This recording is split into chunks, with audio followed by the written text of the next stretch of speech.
Bismillah, alhamdulillah, assalamualaikum warahmatullahi wabarakatuh.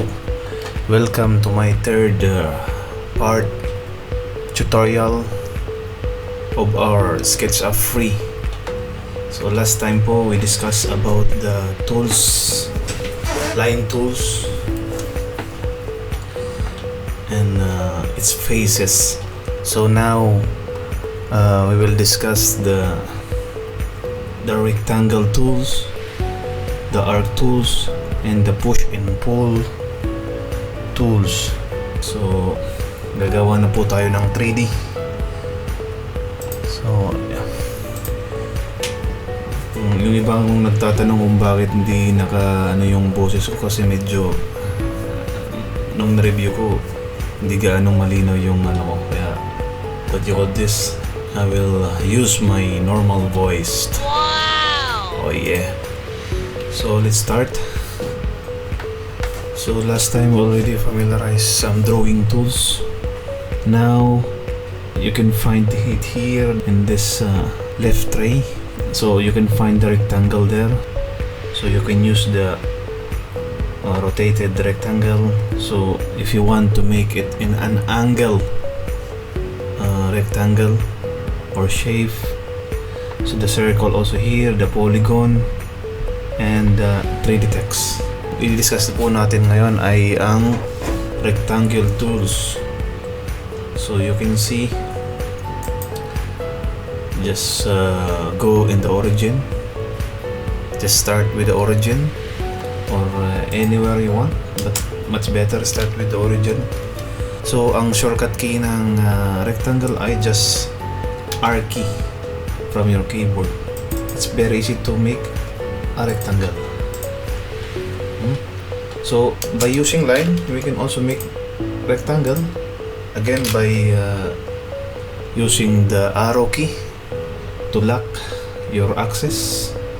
So for the red axis, just click the left arrow key to fix it on the red axis or the x-axis. Then for the green axis, just press the right arrow key so to lock it on the z-axis. Okay, and just snap to that point, to the first point, and then there you go. You have the rectangle by using the line tools. But ba't ka magpapagod? You have your rectangle tools that is very easy to find there in the drawing tools, and by using the shortcut key you can do whatever size of rectangle you want. But if you want to fix it in the right measurement that you want, you can see this a dimension. So for example, just use because we are using the meters here. When I open this worksheet, I started with the meters measurement. So let's say 10 meter by 10 meter. Just enter 10, then by 10 meter, but using comma to type the another measurement. So for example, your length is 10 meter. By the width or by same length, 10 meter, so 10 comma 10.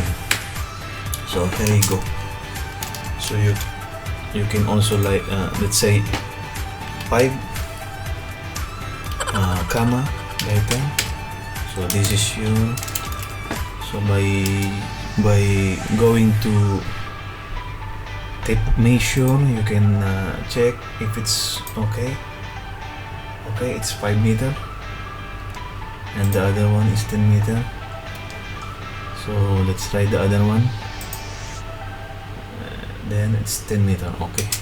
So ganun lang po mga brother, mga ka-RAMBOSTRUCT.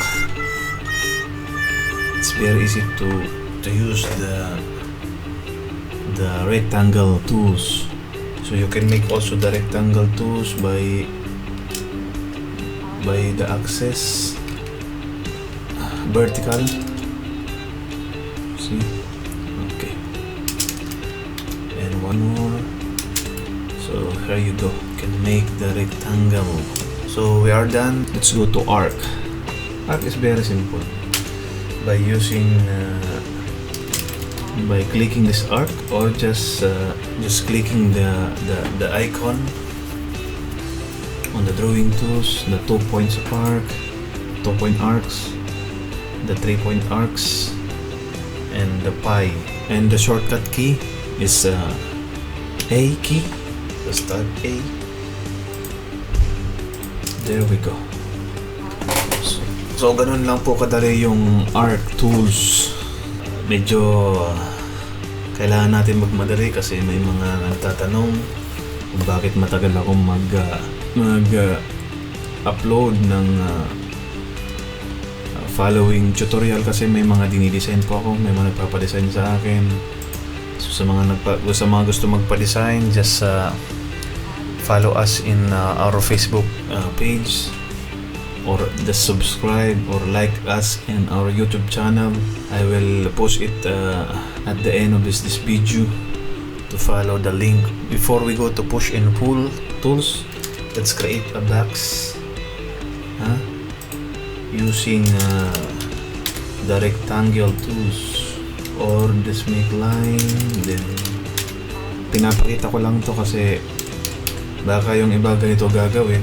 So you can make a box manually, then later on you can do it very easy by using the push and pull tools.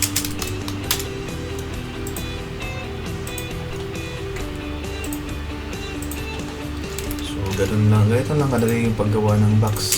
So there you go. So you can make it as a group to make it solid, or a component, whatever you want. But we have the push and pull tools that is very easy to make a 3D thing, a 3D object. So just make a rectangle shape, then from the drawing tools, just go to the push and pull icon, just select that one, then here you go. It's very easy. Or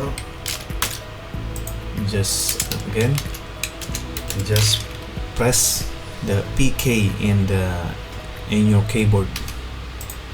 Okay, it's very easy. So I recommend everyone to memorize the shortcut key, so it's very easy for you to navigate, to go through your drawing. Madaling kumbaga mabilis kang makagawa ng mga gusto mong gawin dito sa Sketchup by using the shortcut key. If you are not satisfied with the thickness or the extruded length, you can press again the P. You can pull it, then push it down. You can adjust the thickness, the height, whatever you want to call it. For example, let's make an arc here, a 2-point arcs.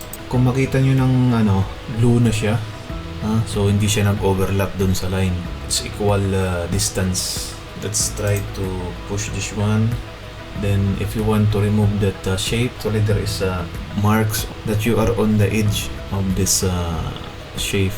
Just click that one, then it's very easy. So you can make also by line. So pag nakikita nyo nagbabago yung shape niya, ay yung kulay niya, it means to say that they're in equal distance. So okay, you can also use the pull. It's very easy. Let's say circle.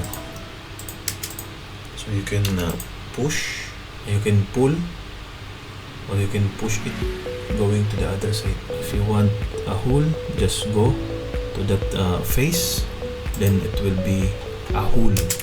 So magkakaroon na po tayo ng butas. Aywa. And then rectangle. There we go. The same. Now you can see through the other side by this hole. So by just using the push and pull tools.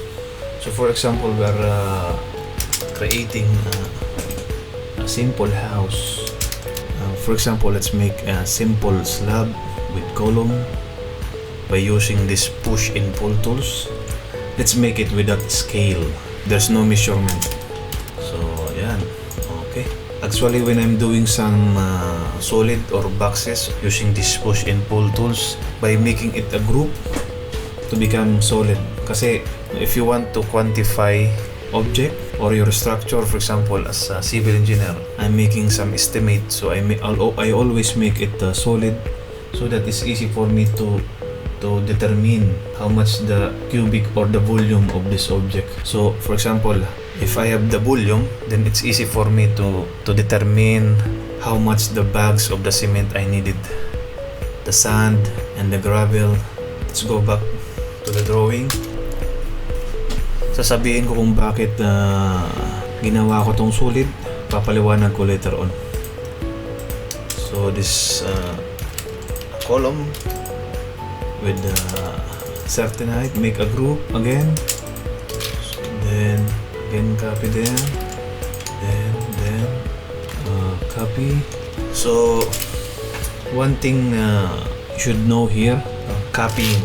So if you want to copy this one, just move, just press the M key, then move it to the distance you want, then press Ctrl key, then here you go, you have the copy. But if you want just to move, just press M, then put it wherever you want. Again, to copy, select the object, then press M key, then press Ctrl. Aywa. If you want a certain distance, do it again as I've said, then type the distance that you want. Let's say 1 meter.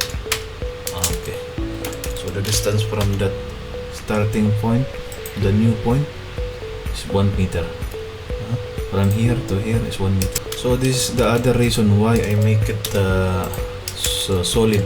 Why? Because if you will not make it solid, then for example, this is the slab, you don't make it a solid, another rectangle for the column, you can see that they are all together. So if you make this one group, you cannot determine the volume of your slab and the volume of your column because they are all together. So that's why I recommend everyone to make it solid. So ito po yung isa sa pagkakamali ng mga gumagawa ng drawing na hindi nila ginagawang solid or group yung isang object. Kaya pag sinelect nila lahat ay magkasama. So if they select, so everybody is connected. So it's very hard to, again you need to, simple, let's explode, and then again you need to delete that one. So your object or your shape or your structure is damaged already. I hope you learn from this tutorial. Pasensya na kung nabubulol. Maybe other might asking why I'm talking in the Taglish, Tagalog, English. Kahit yung English ay nabubulol.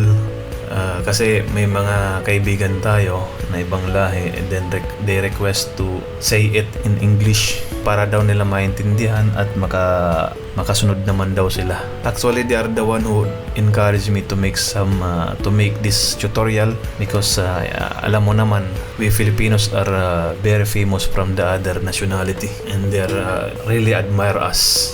Alam nyo naman na Pilipino ay talagang halos ginagawa ang lahat. Flexible, alhamdulillah. Proud to be Pinoy. I hope you learn a lot. Inshallah, I will make another video as soon as possible so that we can start how to create or how to design your own project by using this Sketchup free from Google. No need to install a simple computer kahit hindi mataas na specs, as I've said. Basta mayroon kang magandang internet, kahit hindi naman yung napakabilis, for as long na hindi siya nagbabuffing or hindi siya nagahang para diretso. Then actually the purpose of this tutorial for you to visualize your dream house. So kung mag-approach ka ng engineer, at least you have already your concept drawing and it's easy for you to explain to the architect, to the engineer what your house will be look like. Medyo dati kinakabahan ako nung gumawa ng first video, but now medyo nakaka-adjust na rin. So may medyo nabubulol pa rin. Noong una nahihiya ako, but now na-inspire ako kasi some people are asking me and some people are telling me to make another video. Inshallah, makapagbigay ng konting aral sa inyo. Hindi na kailangan na ikaw ay maging engineer para gumawa ng sariling plano. Kasi lahat tayo magkakaroon ng pamilya, lahat tayo may mga dream house para sa ating pamilya, para sa ating magulang. By this simple tutorial, you can be able to learn something.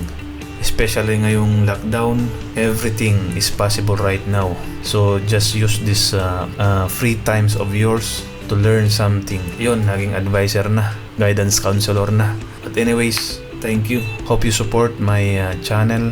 And then mag-upload din po ako sa aking channel ng mga aking mga design, mga ongoing project, mga previous project. Thank you a lot and keep safe, keep distance, social distance. Okay. Bye. Salam.